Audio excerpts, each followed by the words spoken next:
Hello. तो आज की इस क्लास में हम लोग बात करेंगे चैप्टर नंबर 3 का एपिसोड नंबर 1 यानी पार्ट 1, जिसका नाम है इकोनॉमिक रिफॉर्म्स इन 1991। तो इस चैप्टर में क्या क्या हमें पढ़ना है और कौन कौन सी चीज़ें हम छोड़ सकते हैं और कौन कौन से इस टॉपिक से या इस चैप्टर से प्रीवियस ईयर के क्वेश्चन आए हैं। तो कंप्लीट इस वीडियो को देखिएगा। और इससे पहले हमने चैप्टर 1 और 2 को अपलोड किया है, जिसका लिंक मैं आज आपको नीचे डिस्क्रिप्शन बॉक्स में दे दूँगा। अगर आपने नहीं देखे तो उसको भी देखेगा। तो हम बात करते हैं इस चैप्टर नंबर 3 की, एलपीजी, जिसका नाम है। इस पूरे चैप्टर में हम रिफॉर्म्स के बारे में बात करेंगे। 1991 से लेके अब तक हमें किस तरह के इकोनॉमी में चेंजेस देखने को मिले हैं। जब भी इकोनॉमी में चेंजेस आते हैं तो हमें दो तरह के चेंजेस देखने को मिलते हैं। एक होते हैं इकोनॉमिक चेंजेस और दूसरा होता है सोशल चेंजेस, जिससे पूरी इकोनॉमी को इम्पैक्ट होता है। अब जब भी इकोनॉमी को इम्पैक्ट होगा तो वो इम्पैक्ट पॉजिटिव भी होगा और वो इम्पैक्ट नेगेटिव भी होगा। तो कितना इस पॉलिसी के आने के बाद पॉजिटिव हुआ और कितना नेगेटिव हुआ, और एलपीजी क्या है, इसका मीनिंग, इसके इफ़ेक्ट्स, चाहे वो पॉजिटिव हो चाहे वो नेगेटिव हो, सब कुछ इस पूरे एपिसोड्स में, इस पूरी क्लास में हम लोग बात करेंगे। ठीक है, तो ये चैप्टर को स्टार्ट करते हैं। सबसे पहले मैं आपको बता देता हूँ, इस चैप्टर में अगर आपके पास वीके की बुक है तो उससे page to page, 1 to 1 page में आपको चीज़ें समझाने की कोशिश करूँगा। तो यहाँ पे एक बैकग्राउंड स्टोरी रहेगी कि इकोनॉमिक रिफॉर्म्स क्यों लाए, उसके बाद एनईपी के आने के बाद किस किस तरह के रिफॉर्म्स हमें देखने को मिले, वो सब हम इसमें डिस्कस करेंगे। और एलपीजी के आने के बाद कैसे कैसे गुड इफ़ेक्ट और कैसे कैसे बैड, यानी कुछ पॉजिटिव और कुछ नेगेटिव क्या क्या हमारी इकोनॉमी पे इफ़ेक्ट हुआ, तो ये कंप्लीट इस पूरे चैप्टर में हमें देखने को मिलेगा। तो सबसे पहले हम बात करते हैं यहाँ पे नीड फॉर एनईपी। एक बैकग्राउंड छोटी सी स्टोरी है कि क्यों ज़रूरत पड़ी हमें न्यू इकोनॉमिक पॉलिसी लाने की। तो इसमें लिखा हुआ है, after independence our strategy of growth was based on mix economy. हम सब जानते हैं, सबसे पहले 1 मार्क्स में क्वेश्चन इंपॉर्टेंट है कि हमारी इकोनॉमी जो इंडिपेंडेंस के बाद थी वो मिक्स इकोनॉमी को हमने क्या किया था, फॉलोअप किया था, यानी जिसमें सोशलिस्टिक प्लस मार्केट दोनों मिलके काम कर रहे थे। ऐसी इकोनॉमी को बोलते हैं मिक्स इकोनॉमी, जो किसने अडॉप्ट करी थी, इंडिया ने इंडिपेंडेंस के बाद। ठीक है, उसके बाद यहाँ लिखा हुआ है, whereas leading role of assign public sector. लेकिन मिक्स इकोनॉमी की होने के बाद भी सबसे ज़्यादा जो हमने ट्रस्ट किया, हमारी सरकार ने ट्रस्ट किया, वो किया पब्लिक सेक्टर पे।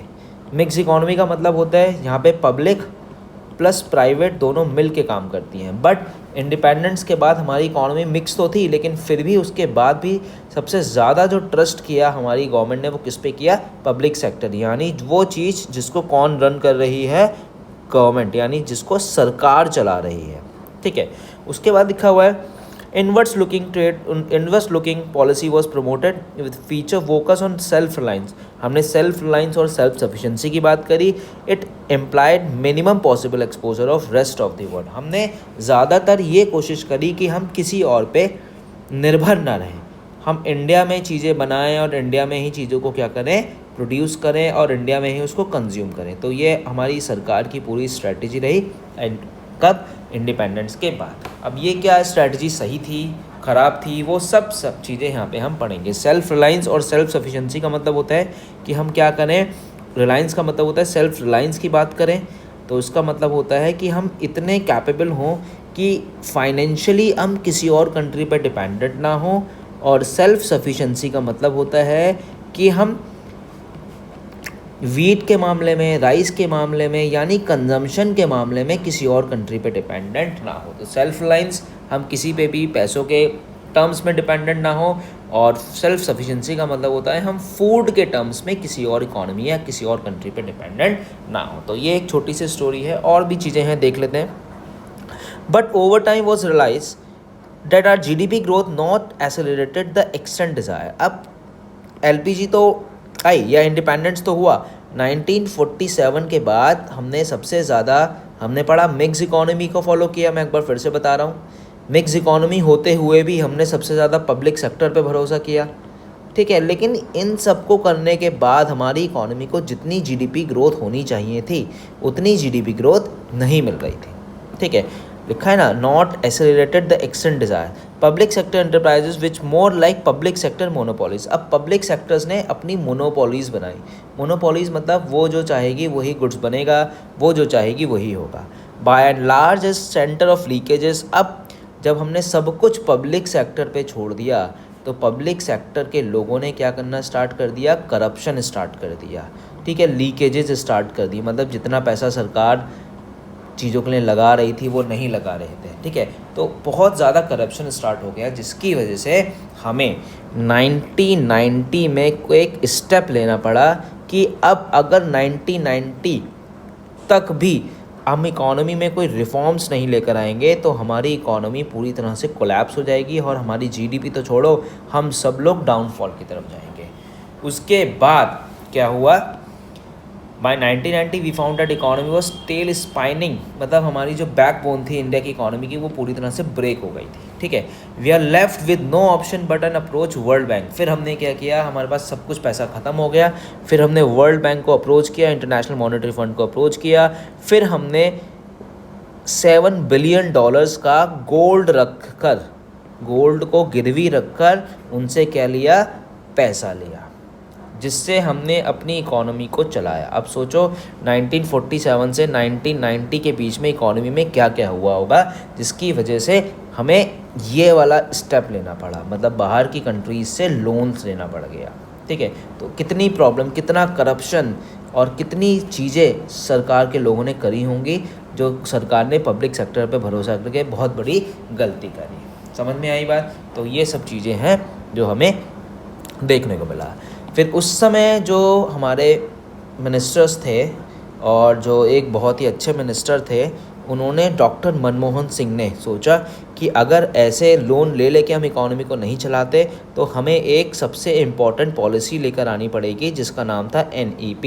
NEP का मतलब होता है न्यू इकोनॉमिक पॉलिसी। कौन सी पॉलिसी लेकर आए, न्यू इकोनॉमिक पॉलिसी 1991।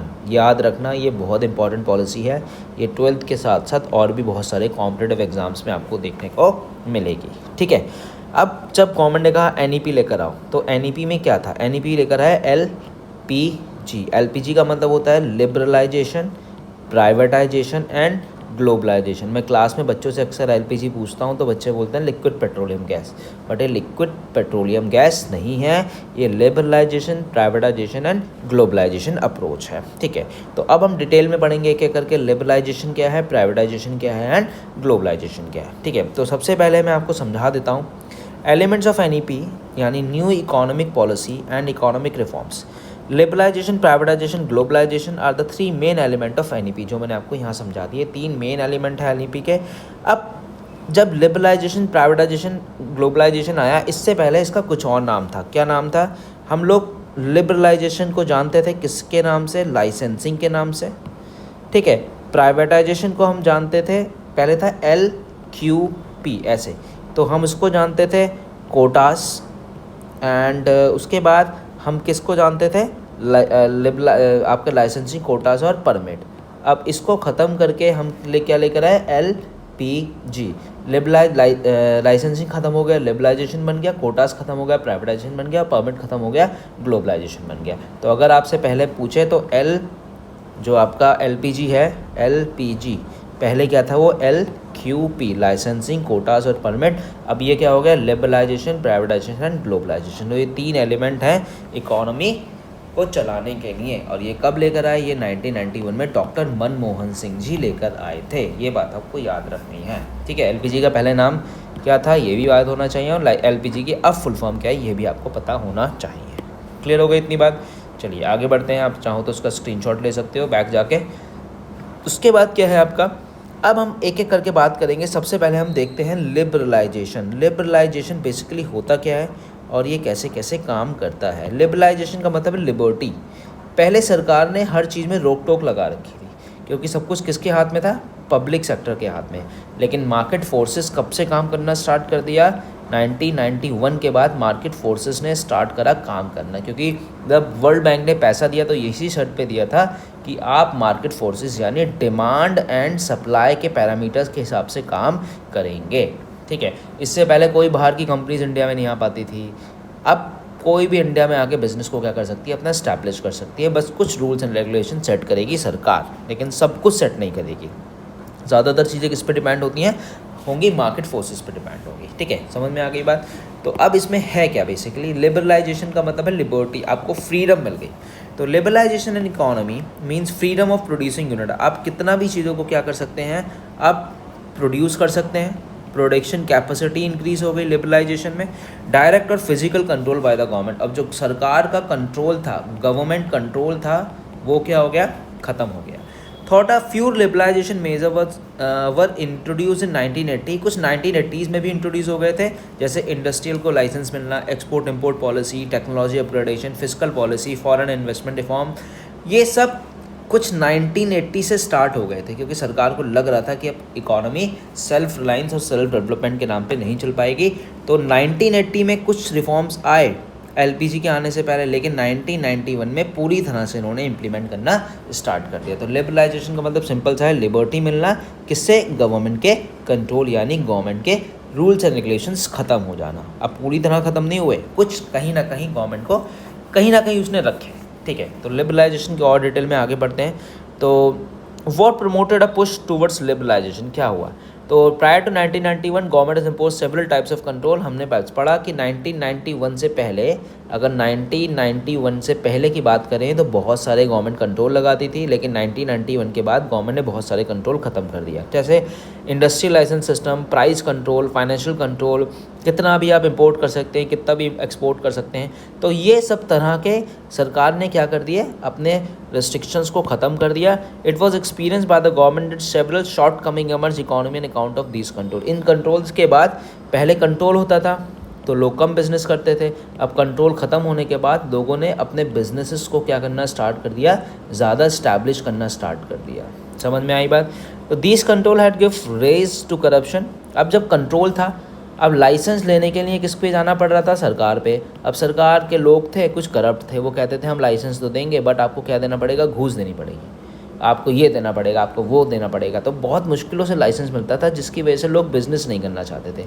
अब कंट्रोल ख़त्म हो गया तो लाइसेंस ईजिली मिलने लगा और लोग अपना बिज़नेस ईजिली सेटअप करने लगे, ठीक है। तो यही है जिससे जीडीपी क्या हुई हमारी, धीरे धीरे इंक्रीज़ होनी स्टार्ट हो गई। तो यही सब बातें यहाँ लिखी हुई हैं। In the view of this fact liberalisation of economy consider key component. तो एनईपी के आने के बाद एनईपी में सबसे इंपॉर्टेंट फैक्टर क्या है, लिबरलाइजेशन। देख लिखा है यहाँ पे। अब किसके हिसाब से काम होने लगा, अब आपका मार्केट फोर्सेस के हिसाब से काम होने लगा। और पहले किसके हिसाब से काम हो रहा था, पहले गवर्नमेंट चाहती थी। मार्केट फोर्सेस याद रखना है वर्ड, डिमांड एंड सप्लाई, जो डिमांड होगी वही बनेगा, ठीक है। अब इस रिफॉर्म्स के अंदर कुछ मतलब इस लिबरलाइजेशन के अंदर कुछ चेंजेस आए, मतलब कुछ रेस्ट्रिक्शंस हटे। अब यहाँ पे 5 सेक्टर हैं जो सबसे ज़्यादा ग्रो करके, मतलब 5 सेक्टर्स में यहाँ पे सबसे ज़्यादा लिबरलाइजेशन के अंदर हमें क्या देखना पड़ा, रिफॉर्म्स देखना पड़ा। जिसमें सबसे पहला सेक्टर है, ये सेक्टर 5 लिख लो आप लोग। सबसे पहला सेक्टर है इंडस्ट्रियल सेक्टर, एक नोटबुक ले लो, उस पर लिख लो, ठीक है। दूसरा सेक्टर बोल सकते हैं हम लोग फाइनेंशियल सेक्टर, ठीक है। थर्ड सेक्टर है आपका टैक्स में रिफॉर्म्स हमें देखने को मिले, financial sector reform, industrial sector reform, tax reforms. Fourth आप देख सकते हैं ट्रेड रिफॉर्म्स, ठीक है। तो ये 4 मैंने आपको बता दिए। और फिफ्थ है आपका पहला इंडस्ट्रियल रिफॉर्म हमने लिख लिया, फाइनेंशियल हमने लिख लिया, ठीक है। उसके बाद हमने लिख लिया थर्ड टैक्स रिफॉर्म हमने लिख लिया, उसके बाद फॉरेन एक्सचेंज रिफॉर्म्स रह गया, और उसके बाद ट्रेड रिफॉर्म। तो एक रिफॉर्म और है जिसका नाम है फॉरेन एक्सचेंज रिफॉर्म, तो फॉरेक्स रिफॉर्म। तो सबसे बड़ा रिफॉर्म्स लिबरलाइजेशन में हमें इन 5 सेक्टर्स पे देखने को मिला। आप इसे लिख लीजिएगा, ये लिबरलाइजेशन के अंदर ये रिफॉर्म्स हमें देखने को मिले, industrial, financial, tax, trade and foreign reform. तो इसको आप कॉपी कर लीजिए। 5 रिफॉर्म्स में से 100% आपके 2026 में या आने वाले एग्जाम्स में आपको देखने को मिलेगा कि ये रिफॉर्म्स होते क्या हैं। आइए इसको डिटेल में पढ़ते हैं। रिफॉर्म्स की बात करें तो सबसे पहले हम बात करते हैं इंडस्ट्रियल सेक्टर रिफॉर्म्स। तो इंडस्ट्रीज़ में हमें कुछ रिफॉर्म्स देखने को मिले। जैसे क्या था, रिफॉर्म्स था liberalisation virtually imply deregulation of industrial sector of the economy. अब कुछ चार्ट इन्होंने समझाया है किस तरीके। सबसे पहले इन्होंने लाइसेंस को क्या कर दिया, ख़त्म कर दिया। मैंने आपको जैसे बताया, लाइसेंस को ख़त्म करने के बाद कुछ चीज़ों में सरकार ने लाइसेंस अपने पास रखा और बाकी चीज़ों में लाइसेंस क्या कर दिया, पूरी तरह से ख़त्म कर दिया। 1991 में रिफॉर्म आए, ठीक है। 1991 में रिफॉर्म आए जो गवर्नमेंट ने liquor, cigarette, defence, industry exposure, dangerous chemical, ये वाले लाइसेंस अपने पास रखे और बाकी लाइसेंस को पूरी तरह से क्या कर दिया, फ्री कर दिया, लाइसेंस को फ्री कर दिया, जिसकी वजह से लोग अपने बिजनेस को और ज़्यादा इंक्रीज़ करने लगे भारत के अंदर। सेकंड है पब्लिक सेक्टर। जो पब्लिक सेक्टर का रोल था वो कॉन्ट्रडिक्शन हो गया, कॉन्ट्रडिक्शन मतलब कम हो गया, जिससे कम हो गया तो लाइसेंस ईजिली मिलने लगा और लोग अपने बिजनेस को फ्रीली काम करने लगे। ठीक है, तो ये लिखा हुआ है इस रिफॉर्म्स के आने के बाद the new industrial policy numbers of industry reserve public sector from, पहले कितनी सेक्टर थी, पहले 70 कंपनी जो पब्लिक सेक्टर में थी, अब वो इसके आने के बाद कितनी रह गई, आपकी 7 या 8 रह गई। और आज के टाइम में देखेंगे तो पूरी तरह से सब कुछ किस पे काम कर रहा है, प्राइवेट सेक्टर्स में काम कर रहा है। D reservation of production area, D reservation of production area का मतलब है कि पहले के टाइम में स्मॉल स्केल इंडस्ट्रीज़ पे बहुत सारा रेस्ट्रिक्शन लगता था कि आप ये नहीं कर सकते, आप ऐसे कर सकते हैं, वैसे कर सकते हैं, जो हम बताएंगे यानी जो सरकार बताएगी वही बनाना पड़ेगा। बट अब स्मॉल स्केल इंडस्ट्रीज़ पूरी तरह से क्या हो गई, फ्री हो गई और किसके हिसाब से काम करने लगी, मार्केट फोर्सेस। ये वर्ड बार बार आपको रिपीट देखने को मिलेगा, यानी डिमांड एंड सप्लाई के पैरामीटर्स के हिसाब से काम करने लगे। Expansion of production capacity, production capacity का मतलब है पहले क्या था कि आप पहले 100 यूनिट्स बना सकते हैं, बस एग्जाम्पल के तौर पे बता रहा हूँ, वो 1000 कितना भी हो सकता है। अगर आपको इससे ज़्यादा बनाना है तो सरकार से लाइसेंस लेना पड़ेगा। आज के टाइम में क्या आप 100 बनाएं, 200 बनाएं, 300 बनाएं, 400 बनाएं, कितनी भी यूनिट्स बनाएं, सरकार आपको कुछ नहीं कहेगी, बस उसके हिसाब से आपको छोटा मोटा टैक्स में चेंजेस देखने को मिल जाएंगे। Freedom to import capital goods, पहले क्या था कि कोई भी गुड्स को अगर भारत में इंपोर्ट करना है तो बहुत से रेस्ट्रिक्शन, बहुत से लाइसेंस, बहुत सारे कोटाज, बहुत सारे परमिट लगते थे। अब इंपोर्ट करने के लिए आपको इन सब चीज़ों की ज़रूरत नहीं है, जिसकी वजह से आप फ्रीली क्या कर सकते हैं, काम को कर सकते हैं। तो industrial sector reform is one of the most important reform, आपको याद रखना है। और इस रिफॉर्म के आने के बाद इकॉनमी में, इंडिया की इकॉनमी में बहुत चीज़ें आपको देखने को मिले। ये 5 चीज़ें हैं जो आपको याद रखनी है इंडस्ट्रियल सेक्टर रिफॉर्म्स के अंदर, इसलिए इंडस्ट्रियल सेक्टर रिफॉर्म बहुत इंपॉर्टेंट बनता है। ठीक है, नेक्स्ट है आपका financial sector reform. Financial sector reforms में आपको बस कुछ ही चीज़ें याद रखनी है। कौन सी चीज़ याद रखनी है वो आपको बता देता हूँ। फाइनेंशियल सेक्टर्स रिफॉर्म में पहले जो RBI था वो रेगुलेटर था, अब क्या हो गया, फैसिलिटेटर हो गया। ठीक है, इसको मैं डिटेल में आपको बताऊं तो फाइनेंशियल सेक्टर रिफॉर्म्स की बात करते हैं तो इंडिया में RBI का सबसे पहले नाम होगा। RBI कब इस्टेब्लिश्ड हुआ था, 1935 में, और RBI को नेशनलाइजेशन कब मिला था, 1940। कमेंट करके बताइए। ठीक है, तो RBI का नाम आएगा, स्टॉक मार्केट का नाम आएगा, ठीक है, और फॉरेन एक्सचेंज का नाम आएगा। तो ये कुछ चीज़ें हैं जो इंडिया में फाइनेंशियल सेक्टर्स को बहुत अच्छे से रन करती हैं। तो पहले क्या था, पहले RBI किसका काम करता था, रेगुलेटर का काम करता था। रेगुलेटर मतलब अपने रूल्स एंड रेगुलेशंस बनाना, जो वो कहेगा वो सब होना। बट RBI अब रेगुलेटर से क्या हो गया, फैसिलिटेटर हो गया। ये 1 मार्क्स में क्वेश्चन और बड़ा क्वेश्चन भी पूछा जा सकता है कि पहले RBI रेगुलेटर था, अब क्या हो गया, फैसिलिटेटर हो गया। जिसके आने के बाद RBI ने भी किसके हिसाब से काम करना स्टार्ट कर दिया, मार्केट फोर्सेस के हिसाब से काम कर दिया। पहले repo rate, reverse repo rate RBI खुद डिसाइड करता था, अब भी डिसाइड करता है, बट अब मार्केट फोर्सेस के हिसाब से डिसाइड करता है, पहले वो अपने हिसाब से डिसाइड करता था। ठीक है, तो इसमें बस आपको ये याद रखना है, फाइनेंशियल सेक्टर रिफॉर्म में पहले RBI रेगुलेटर था, अब क्या हो गया, वो फैसिलिटेटर हो गया। बस इतनी सी बात आपको याद रखनी है। ठीक है, तो ओवरऑल इम्पैक्ट क्या हुआ, जिसकी वजह से FDI भारत में बढ़ा, FII भारत में बढ़ा, इंडिया में फॉरेन गुड्स की डिमांड बढ़ी, इंडिया में बाहर के लोग इंडिया में इन्वेस्टमेंट करने लगे।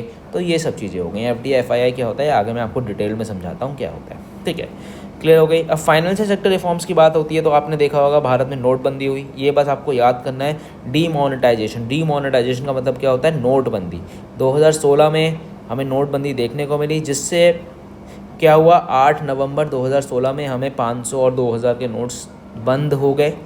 ठीक है, अब क्यों बंद हो गए, इसके पीछे भी एक बहुत बड़ा रीज़न है, इस पर हम ज़्यादा बात नहीं करेंगे। तो इसका बेसिक पर्पज़ क्या था, जो इलीगल ट्रांजैक्शंस इंडिया में लोग कर रहे हैं, जो इलीगल ट्रांजैक्शन इंडिया में लोग कर रहे हैं, जिसकी वजह से क्या हुआ, हमें डिमोनेटाइजेशन करना पड़ा और अपने बिज़नेस को क्या करना पड़ा, ख़त्म करना पड़ा। ठीक है, जिससे ब्लैक मनी, ब्लैक मार्केटिंग पूरी तरह से क्या हो गया, कम हो गया। अब इससे क्या हुआ, कुछ ना कुछ कहीं ना कहीं इकोनॉमी पे क्या पड़ा, पॉजिटिव इम्पैक्ट पड़ा। कुछ समय के लिए प्रॉब्लम हुई, लेकिन उसके बाद पॉजिटिव इम्पैक्ट पड़ा और इंडिया में जो ब्लैक मार्केटिंग करने वाले लोग थे वो सब क्या हो गए, ख़त्म हो गए। ठीक है, तो बस इसमें आपको ये पढ़ना है, मेरिट्स वेरिट्स पढ़ने की जरूरत नहीं। डीमोनेटाइजेशन कब हुआ था, सबसे इंपॉर्टेंट, और कितने रुपए के नोट इसमें बंद हुए थे, ये आपको बात याद रखनी है। ठीक है, नेक्स्ट हम बात करेंगे टैक्स रिफॉर्म की। टैक्स रिफॉर्म क्या होता है, टैक्स की बात होगी तो आपको टैक्स की डेफिनेशन पता होनी चाहिए। टैक्स क्या होता है, टैक्स रिफॉर्म्स आने के बाद इंडिया में इस समय टैक्स बहुत तेज़ी से चेंज हो रहा है। जैसे जीएसटी में आपको अभी स्लैब्स देखने को मिले, चेंज देखने को मिले। तो टैक्स बेसिकली वो पेमेंट होती है जो हम सरकार को पे करते हैं in the form of tax, यानी पैसा। ये दो तरह के होते हैं, एक होता है डायरेक्ट टैक्स और एक होता है आपका इनडायरेक्ट टैक्स। डायरेक्ट टैक्स क्या होता है, जिसका बर्डन हम किसी और पे शिफ्ट कर सकते हैं, नहीं कर सकते हैं, नहीं कर सकते हैं। और इनडायरेक्ट टैक्स होता है जिसका हम बर्डन किसी और पे शिफ्ट कर सकते हैं। तो डायरेक्ट टैक्स की बात करें तो जैसे इनकम टैक्स हो गए, कॉर्पोरेट टैक्स हो गए, वेल्थ टैक्स हो गया, डायरेक्ट टैक्स का एग्जाम्पल होता है। और इनडायरेक्ट टैक्स का मतलब होता है जिसको हम किसी और पे शिफ्ट कर सकते हैं। इसका सबसे अच्छा एग्जाम्पल होता है जीएसटी। एक मार्क में पूछ लेता है कि डायरेक्ट और इनडायरेक्ट टैक्स का मतलब क्या होता है, ठीक है। तो बेसिकली डायरेक्ट टैक्स होता है जिसका बर्डन हम किसी और पे शिफ्ट नहीं कर सकते, और इनडायरेक्ट टैक्स होता है जिसका बर्डन हम किसी और पे शिफ्ट कर सकते हैं, जैसे जीएसटी और कस्टम ड्यूटी, ठीक है। तो डायरेक्ट और इनडायरेक्ट टैक्स में बस आपको इतना सा पढ़ना है। नेक्स्ट है foreign exchange reforms. Foreign exchange reforms एक बहुत ही इंपॉर्टेंट रोल प्ले करता है इंडिया में, ठीक है। बीओपी क्या है, फॉरेन एक्सचेंज रिफॉर्म्स। फॉरेक्स की बात करें तो फॉरेक्स हमें देखने को मिलता है जिसकी वजह से, फॉरेन एक्सचेंज रिफॉर्म्स की वजह से ना हमारे इकोनॉमी में बीओपी क्राइसिस हो गए थे। क्राइसिस मतलब जब आपके पास फॉरेक्स ही नहीं होगा तो बाहर के कंट्रीज़ आपके इंडिया में इन्वेस्टर्स का मतलब कम कर रहे हैं, और जब कम कर रहे हैं तो उसकी वजह से आपको बहुत प्रॉब्लम होती है। क्योंकि मैंने आपको याद है पढ़ाया था 200 करोड़ का रिजर्व, जिसमें से 115 करोड़ गोल्ड होना चाहिए और 85 करोड़ क्या होना चाहिए, फॉरेक्स होना चाहिए, ठीक है। तो ये सब चीज़ें हमें देखने को मिलती हैं। उसके बाद क्या है आपका, अब क्या हो गया, फॉरेन एक्सचेंज रिफॉर्म्स कम हुआ जिसकी वजह से हमारे रुपीज़ की वैल्यू क्या हो गई, डीवैल्यूएशन आ गया। डीवैल्यूएशन मतलब हमारे रुपीज़ की वैल्यू गिरती चली गई, गिरती चली गई, गिरती चली गई, ठीक है। जिसकी वजह से डॉलर का रेट अप होता चला गया, रुपीज़ का रेट कम होता चला गया। डीवैल्यूएशन का मतलब सिंपल सा ये होता है, मैं आपको बता देता हूँ कि पहले जो डॉलर हमें 70 रुपीज़ में मिल रहा था, ठीक है, पहले $1 इज इक्वल्स टू 70 रुपीज़, अब $1 हमें 80 में मिल रहा है। तो इसका मतलब क्या हुआ, -10 रुपये, 10 रुपये हमारा रुपया गिर गया, यानी डीवैल्यूएट हो गया। बस इसमें आपको ये पढ़ना है, ठीक है। उसके बाद क्या है, trade and investment policy reforms. अब जब भारत ने रेगुलेटर से अपने आप को फैसिलिटेटर कर दिया, ठीक है, चाहे वो फाइनेंशियल टर्म्स में, आपको लाइसेंसिंग ख़त्म कर दी है, ठीक है, बहुत सारे कोटास ख़त्म कर दिए, बहुत सारे परमिट ख़त्म कर दिए, लाइसेंसिंग रिमूव कर दिए, जिसकी वजह से लोग इन्वेस्टमेंट ज़्यादा करने लगे। तो क्या हुआ, जो पहले लोग हमारी इकोनॉमी में ट्रेड करना नहीं चाहते थे, अब वो क्या करने लगे, ट्रेड करने लगे। हमारी जो डोमेस्टिक इकोनॉमी है, हमारी डोमेस्टिक इकोनॉमी में क्या होने लगा, इंटरनेशनल कॉम्पिटिशन होने लगा, ठीक है। पहले क्या था, इंडिया के लोग थे, इंडिया में ही कॉम्पिटिशन कर रहे हैं आपस में, उनको बाहर का कुछ पता नहीं था। बाहर के लोग यूएस, चाइना और बहुत सारी कंट्री इंडिया में आके क्या करने लगे, इन्वेस्टमेंट करने लगी। तो लोगों को समझ में आया, अरे ये ऐसा भी होता है, ऐसा भी होता है। जब इन्वेस्टमेंट करेंगे तो एफडीआई बढ़ा, एफआईआई बढ़ा, लोगों को नई नई चीज़ों के बारे में पता लगा। तो यही बात यहाँ लिखी हुई है, bringing efficient foreign technology into economy. जो पहले फॉरेन टेक्नोलॉजी भारत में नहीं थी, इसके एलपीजी के बाद फॉरेन टेक्नोलॉजी इंडिया में बहुत तेज़ी से स्टार्ट हो गई। Dismantling the quantitative restriction of import and export. इसका मतलब होता है कि पहले रेस्ट्रिक्शंस था।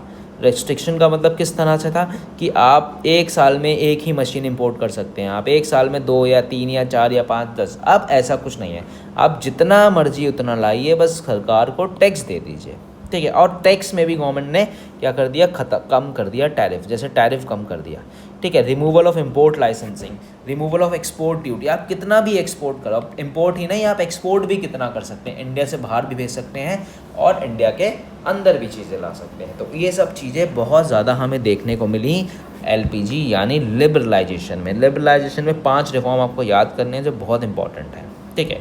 उसके बाद एक लिबरलाइजेशन और लेजिस फेयर का कॉन्सेप्ट है, मैं आपको समझाता हूँ। लेजिस फेयर का मतलब होता है there is no intervention in the state, यानी सरकार का कोई इंटरवेंशन नहीं होता है। सारे डिसीजंस किसके हिसाब से होते हैं, मार्केट फोर्सेस के हिसाब से होते हैं। जो रोल ऑफ गवर्नमेंट है वो रिस्ट्रिक्टेड हो जाता है, this is called laissez faire. और लिबरलाइजेशन का मतलब होता है, liberalisation implies situation where in government always allow greater degree of freedom and flexibility to private sector. दोनों का मतलब बिल्कुल सेम होता है। यहाँ पे मार्केट फोर्सेस के हिसाब से काम करता है, यहाँ भी मार्केट फोर्सेस के हिसाब से काम करता है, लेकिन यहाँ पे क्या होता है, कहीं ना कहीं गवर्नमेंट अपने थोड़े से रिस्ट्रिक्शन लगाती है, वो चेक करती है कोई ऐसी चीज़ तो नहीं है, गलत एक्टिविटी हो रही है या कोई चीज़ हो रहा है। तो लोग कंफ्यूज लिबरलाइजेशन एंड लेजिस फेयर। तो इस लिबरलाइजेशन के पूरे टॉपिक में हमें 5 रिफॉर्म याद करने हैं। कौन कौन से रिफॉर्म्स हैं ये मैंने आपको बता दिया, आप एक बार इसे लिखें। और इस पहले रिफॉर्म के बारे में हमने बात करी जिसका नाम था लिबरलाइजेशन। के अंदर 5 रिफॉर्म्स, टैक्स, फॉरेन, ट्रेड, ठीक है। और आपका इंडस्ट्रियल और ये पांचों रिफॉर्म्स के बारे में हमने इस पूरी वीडियो में बात करी, इस पूरी क्लास में हमने बात करी। उससे रिलेटेड कुछ एक क्वेश्चन है, आप एक बार एक क्वेश्चन दिखेगा। जैसे आपसे पूछ रहा है वेल्थ टैक्स किस तरह का टैक्स है, डायरेक्ट टैक्स है, डीमोनेटाइजेशन कब हुआ भारत में, 8 नवंबर को हुआ, जीएसटी इनडायरेक्ट टैक्स को किसने रिप्लेस किया, वैट को किसने रिप्लेस किया, जीएसटी। तो एक बार इसको पढ़ लीजिएगा तो आपको सब चीज़ें समझ में आ जाएंगी। ठीक है, आई होप आपको ये क्लास अच्छी लगी हो। और इसके नेक्स्ट क्लास में हम लोग बात करेंगे प्राइवेटाइजेशन के बारे में। आज हमने लिबरलाइजेशन का टॉपिक कवर किया और जिसमें हमने सबसे इम्पॉर्टेंट 5 रिफॉर्म्स कवर कर लिए। इन रिफॉर्म्स को एक बार प्लीज़ प्लीज़ प्लीज़ रीड कर लीजिएगा। और अगर आप चाहते हैं कि आपको इस चैप्टर से रिलेटेड बहुत सारे हैंड रिटन नोट्स मिल जाएं, जैसे ये मैक्रो के नोट्स हैं, आप चाहते हैं तो ये भी मैं आपको दे सकता हूँ। आपको मेरे टेलीग्राम पे जुड़ना पड़ेगा।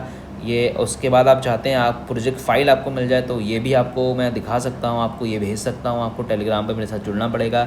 बैंकिंग के नोट्स चाहिए तो ये भी, तो ऐसे बहुत सारी चीज़ें आपको मिल जाएंगी। आप मेरे टेलीग्राम पे मेरे साथ जुड़ सकते हैं और मुझे इकोनॉमिक्स विद अनंत पे फॉलो भी कर सकते हैं। मुझे सब्सक्राइब करके बताएं, कमेंट करके बताएं और अपने दोस्तों के साथ इस वीडियो को शेयर करें। Thank you so much for watching. मिलते हैं सेकंड टॉपिक यानी प्राइवेटाइजेशन के साथ।